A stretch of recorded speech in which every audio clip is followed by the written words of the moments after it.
And as you know, we have been holding the Annunciation community, the school, church, first responders.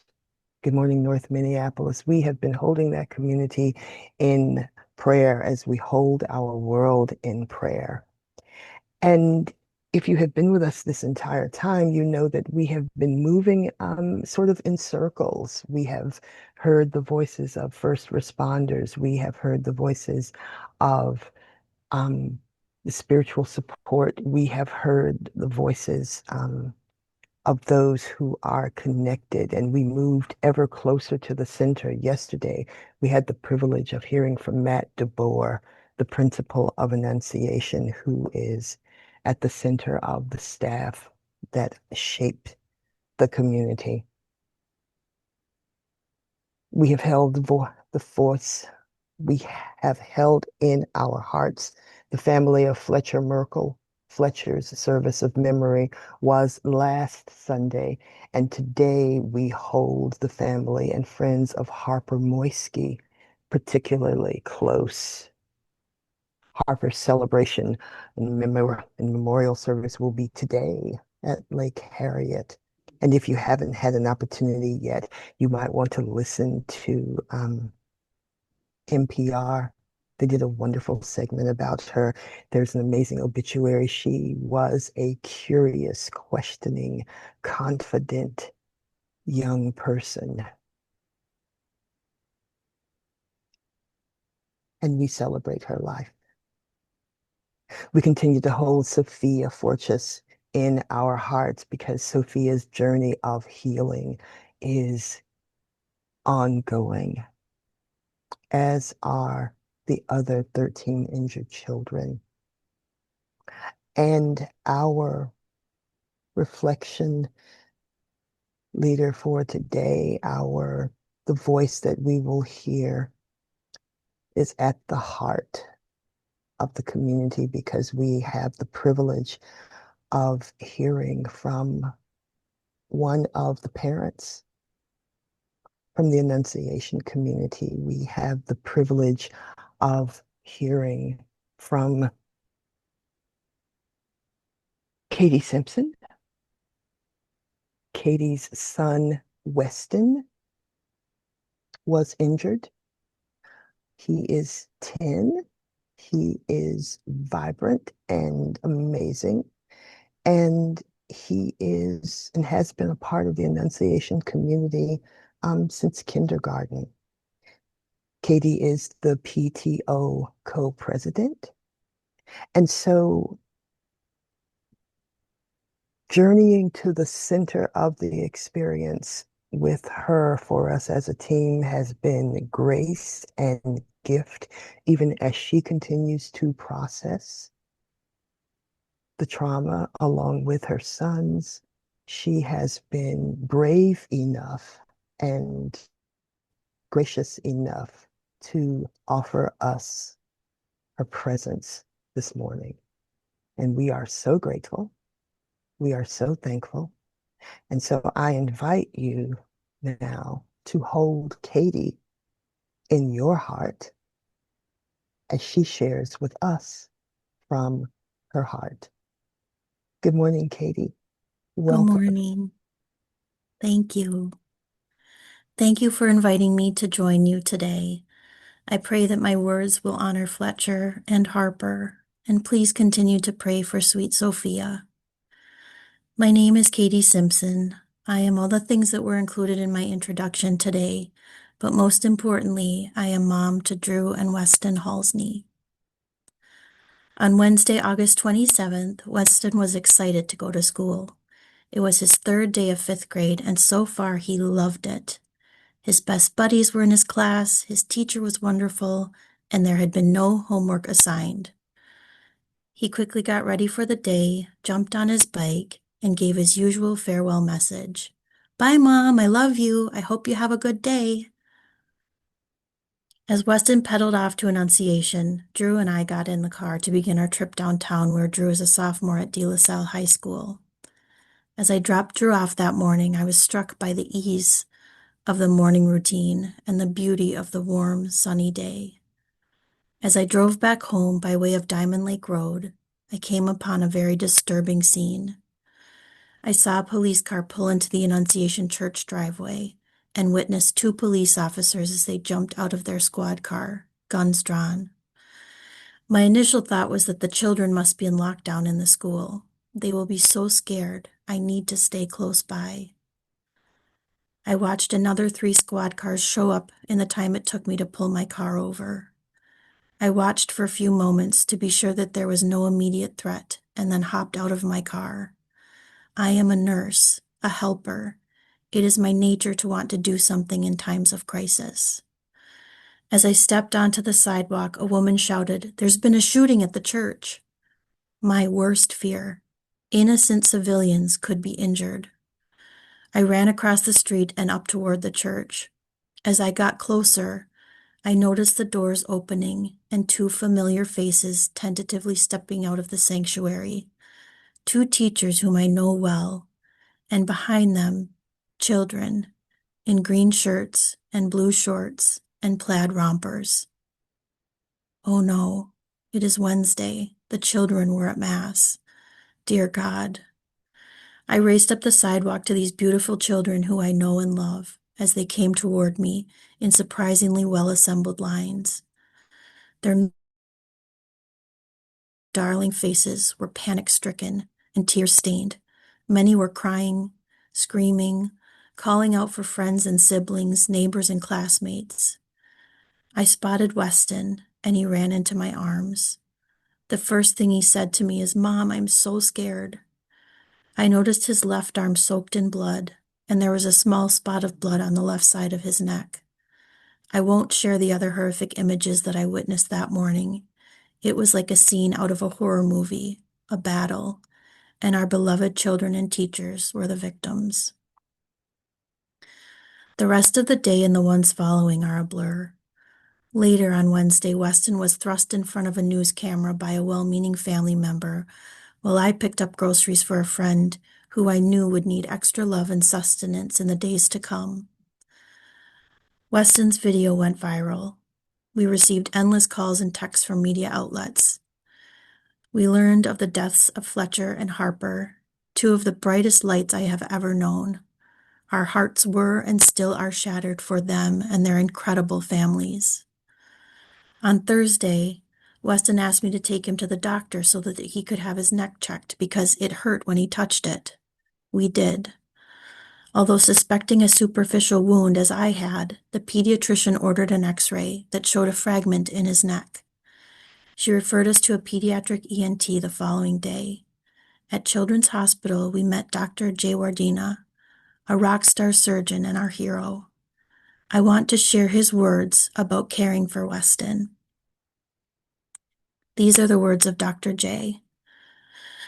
Recently, I met one of the most incredible individuals I have ever had the pleasure of meeting. You may know him as Weston Halsney, the articulate 10-year-old child who described the Annunciation school shooting from his vantage point under a church pew. He described how his friend Victor laid over him to protect him.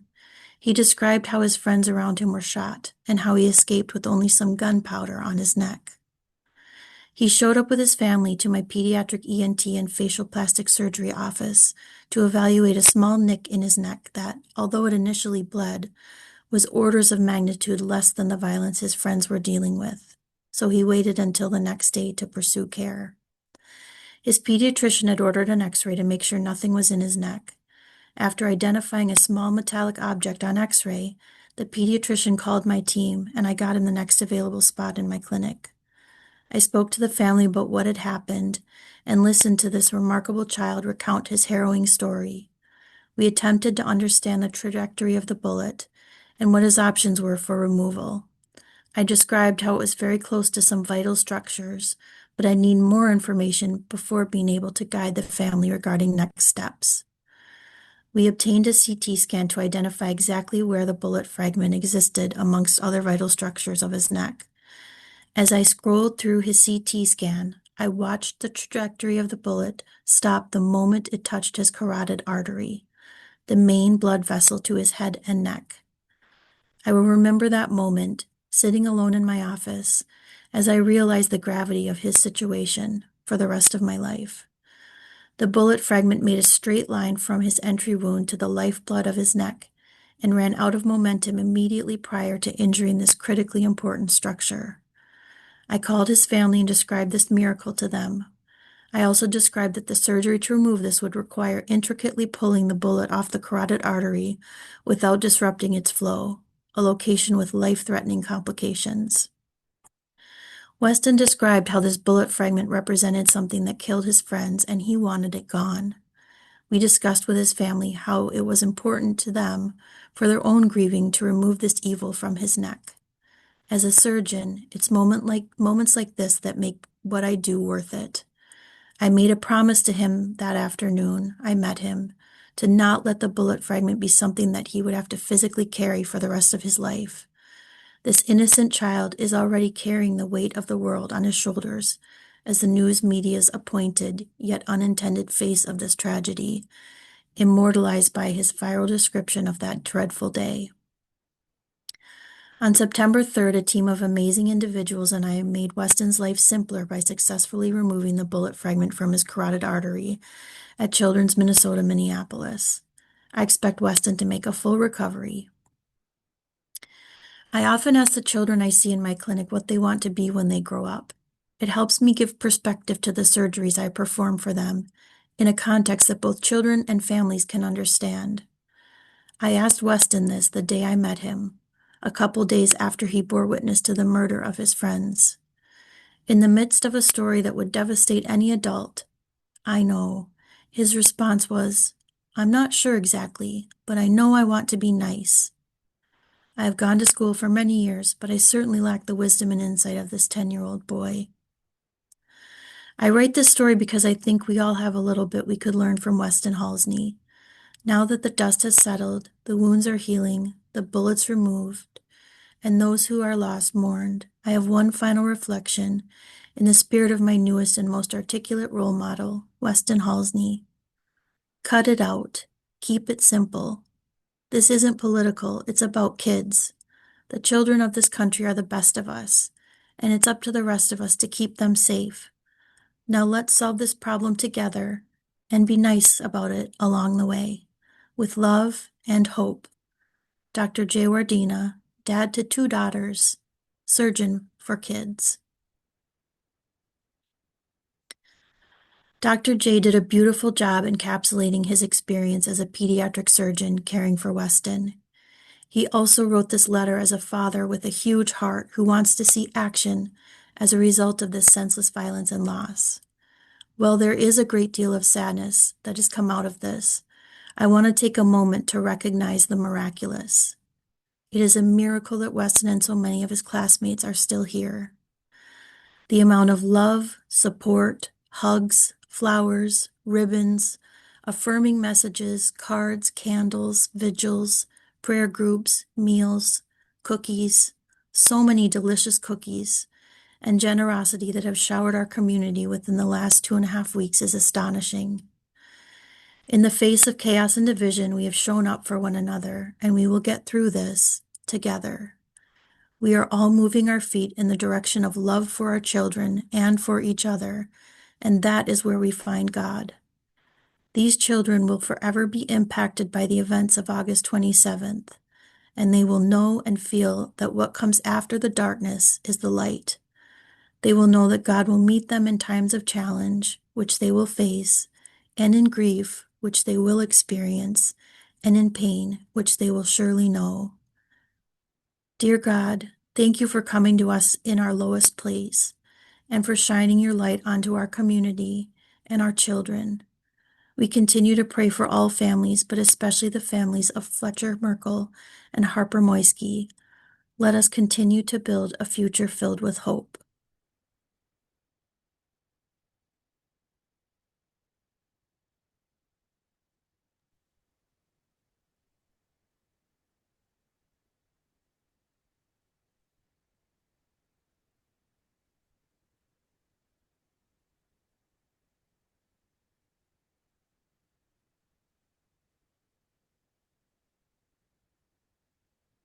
Katie, there are no words we can say other than thank you. Thank you for your bravery and your courage and your love. Not only your love as a mom for Weston and Drew, but your love as a leader in the Annunciation community and your love for the wider Twin Cities community. Friends, when we say healing our world requires moving beyond ourselves, moving beyond our self-interested selves to a sense of the intrinsic value of every human being. It's encapsulated in the words of Weston's surgeon and what you've heard today. And so this morning, I invite you to receive the gift of silence as an opportunity to see beyond yourself and to feel the call to move your feet.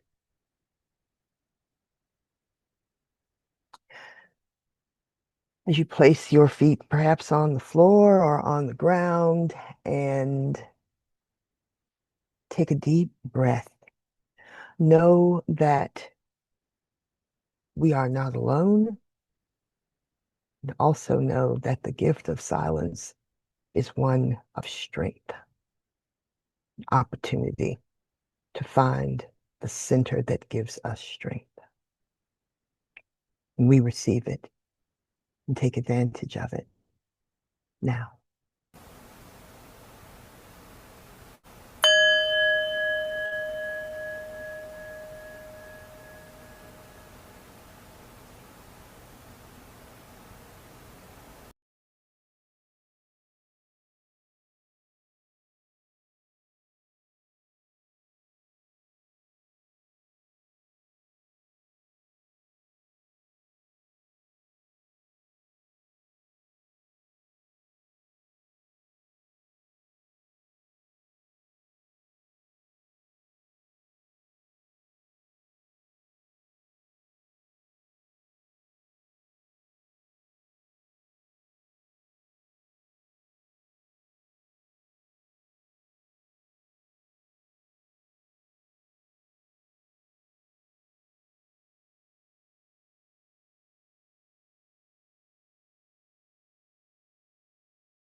As you take a deep breath and emerge from silence and solitude into our shared space, you are invited, as always, to place anything you would like us to hold and carry together in the chat. Perhaps this morning you are reminded of Katie's words to recognize the miraculous, to think of the incredible gift of community that the children of Annunciation offered to each other in their moments of fear, their movement toward each other, their willingness to wrap their arms around each other. And perhaps it challenged you, or perhaps it encouraged you. Perhaps it reminded you that we can't do this alone, and how thankful we are that we are not alone. Here at Healing Our World, we are so convinced of the power of togetherness, the power of human connection, the power of human spiritual connection, that we believe that moving toward each other in this way is one step closer toward creating the healing that we desire.